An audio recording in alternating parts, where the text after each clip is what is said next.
asnjëri nga ata nuk pranojnë që na japin dorëzim me një përzërbajtje dhe me një inventar. Gjykata tha që është e panevojshme për të marrë me inventar. Këtë e deklarojnë në fund seancës. A do pranoni ju si mbrojtje që këto fashiku të merren pa inventar dhe të marrën në këtë mënyrë fund saga e aksesimit të fashikujve të cilin Kryebashkiaku i Tiranës pretendon se është ndaluar deri tani? Besoj se saga që ju përmendi me drejt është në dëm të Zot Veliej. Kjo saga është filluar jo nga Zot Veliej, është filluar nga prokuroria dhe kjo saga është e gjitha në dëm të drejtave Zot Veliej dhe në dëm të qytetit Tiranës. Por kjo nuk do të thotë që ne anashkalojmë procese që janë të mirënjohura dhe përcaktuara tashmë në Konventin Evropian të Drejtë dhe në Kushtetut dhe nga e cila buron dhe drejta për të njohur siç duhet me aktën dhe për të garantuar mbrojtjen. Unë do pres se si do e menaxhoje këtë dhënien e aktit përsëri prokuroria apo institucioni i paraburgimit. Ne kemi gjithë vullnetin e plot për t'i marrë aktet, për qëndruar aty dhe për t'i marrë aktet siç duhet. Në mënyrë që ne të bëjmë verifikimet tona, pra kjo është pjesë e një mbrojtje efektive. Është shumë e thjeshtë, gjykata tha pa inventar, do t'i merrni apo jo pa inventar, apo do kundërshtoni në vendim? Gjykata nuk tha tamam kështu, tha ka një inventar. Ka një inventar. Inventar i cili nuk është bërë i ditur dhe ky inventar duhet çekohet.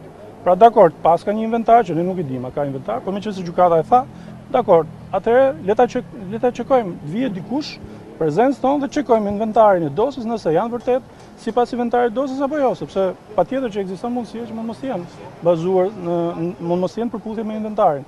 Këtë po kërkojmë, pra inventarizimin qoftë referuar inventarit të prokurorisë, por me çekim qoftë inventarizim përsëri me prokurorinë, ne s'po e bëjmë vetëm këtë proces. Dy prokurorët e SPAK lexuan procedurbalin e hetuesit të kombëtarët e timit mbi sjelljen e të pandehurit dhe Kryebashkiakut të Tiranës gjatë momentit të dorëzimit të këtyre fashikujve.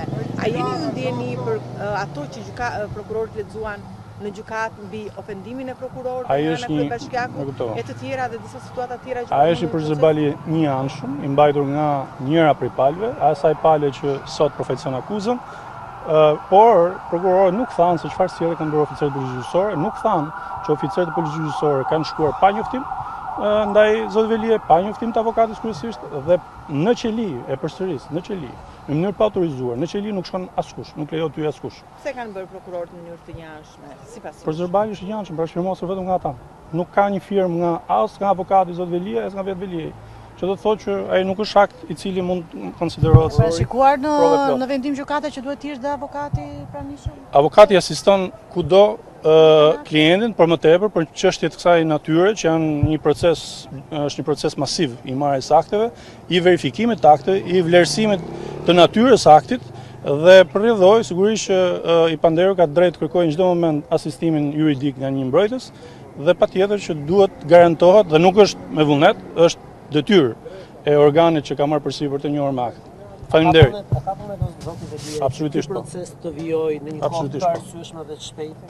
Jo, Zoti Veliej ka detyrimin kushtetues ashtu siç e ka dhe gjykata, edhe prokuroria të garantojë një proces të rregullt ligjor. Jo të garantojë proces shpejt, jo proces të rregullt ligjor. Ka vullnet për të bërë çfarë kushtetuta thotë dhe ligji thotë. Dhe kushtetuta dhe ligji thonë proces i rregullt ligjor, jo proces i shpejt ligjor. Faleminderit.